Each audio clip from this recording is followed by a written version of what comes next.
শাশ্বত ভারত কথার মধ্য দিয়ে চালিত আমাদের ইউটিউব চ্যানেল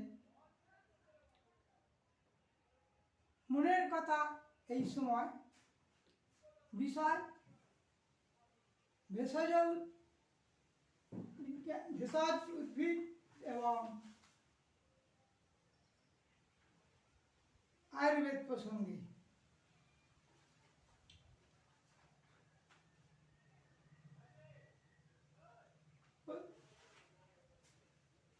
ভেষজ উদ্ভিদ ও আয়ুর্বেদ চিকিৎসা প্রসঙ্গে আমি বিশেষজ্ঞ এবং আয়ুর্বেদাচার্য পরিবাজক স্বামী সত্য স্বরূপানন্দ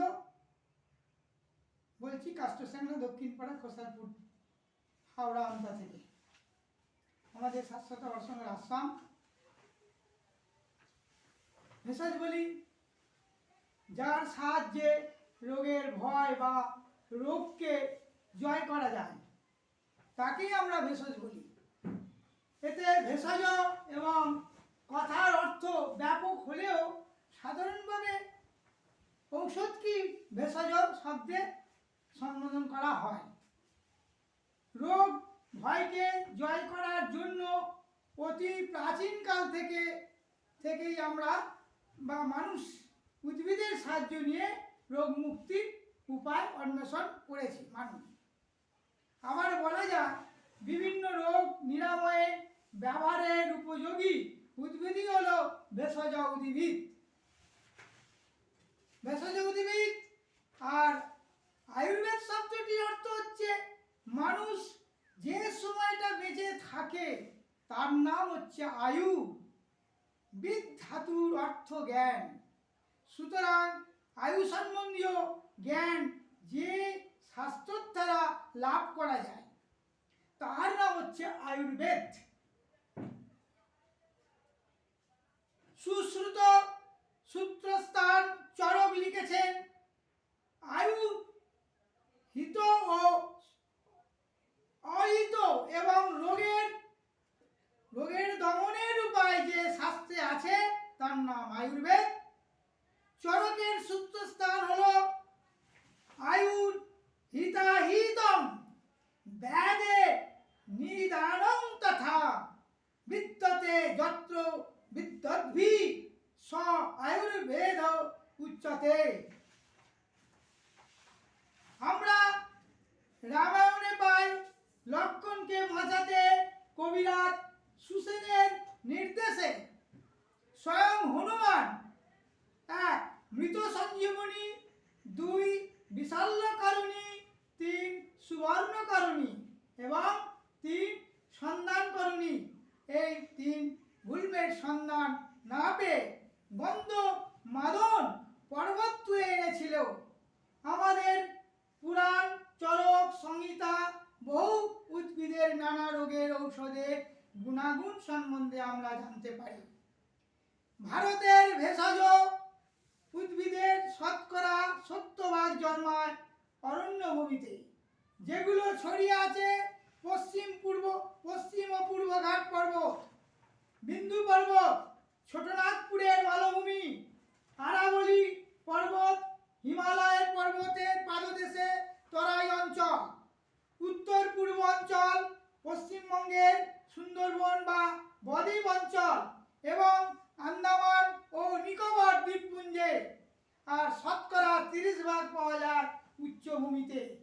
দেশের বিশাল ভেষজ উদ্ভিদের ভান্ডার আজ বিপন্ন অবস্থায় পৌঁছেছে। উত্তর পূর্ব পশ্চিম দক্ষিণ ভারতের নানা জঙ্গলে নানা স্থানে গ্রাম্য এলাকা ঘুরে দেখেছি। আমি সারা ভারতবর্ষ ঘুরেছি।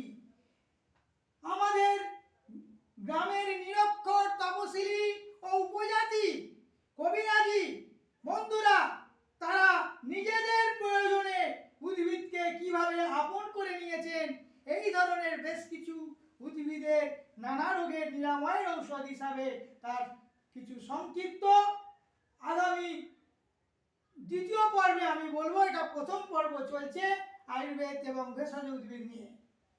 আরো জানতে পারবেন ভেষজ উদ্ভিদ সম্বন্ধে। প্রথমে যে জিনিসটি বোঝার দরকার সেটা হচ্ছে ভেষজগুলি খাদ্য দ্রব্যের ভিন্ন রূপ মাত্র। খাদ্যের উপাদান দেহ যেভাবে পরিচালনা করে সেভাবেই পরিচালনা করে ভেষজ ঔষধগুলি। উপনিষদে বলা হয়েছে মাময়স্য মা জয়ী সাক্ষাতে চেতো মৃত্যু বলাভয়, অর্থাৎ মরে যেও না, মেরে ফেলো না, পারলে মৃত্যুকে অবলুপ্ত করো। এর তাৎপর্য গভীর। নশ্বর মানুষ মৃত্যুকে মুছে ফেলতে পারে না, তাই তাকে মৃত্যুর চেয়ে বড় হতে হয় চেতনা দিয়ে। মৃত্যুকে নিশ্চিন্ত করতে হয় কীর্তি দিয়ে। চেতনা ও কীর্তির দুটি দিয়ে অবিনশ্বরতাকে কোনো একভাবে হয়তো ছুঁয়ে ফেলা যায়, কিন্তু শরীরের অবিনশ্বরতা পাওয়া যায় কি না, মুছে ফেলা যায় না। যায় কি অস্তিত্বের মৃত্যুকে? না, তা সম্ভব নয়। তবে দীর্ঘ জীবন, নিরোগ জীবন আমরা লাভ করতে পারি এবং মৃত্যুকে ঠেকিয়ে রাখা উচিত বা রাখতে পারি অন্তত আরো বেশ কিছুদিন। নীরব থাকার জন্য যুগে যুগে মানুষ নিরন্তর চেষ্টা করেছে, এখনো করছে। বহু বিচিত্র চিকিৎসা বিদ্যা আয়ত্ত করার ব্যবহার করা। এইরকমই এক পদ্ধতি হলো ভেষজ বা আয়ুর্বেদ পদ্ধতি চিকিৎসাধি। আমাদের ভারতীয় যোগে তো হবে, যোগ নিয়ে পরে আলোচনা করব, ভারতীয় যোগ চিকিৎসা নিয়ে। আর আর্থ সামাজিক পটভূমিকায় আমাদের দেশের বৃহত্তর জনসমষ্টি চিকিৎসা ক্ষেত্রে ভেষজ উদ্ভিদের কোনো বিকল্প নেই।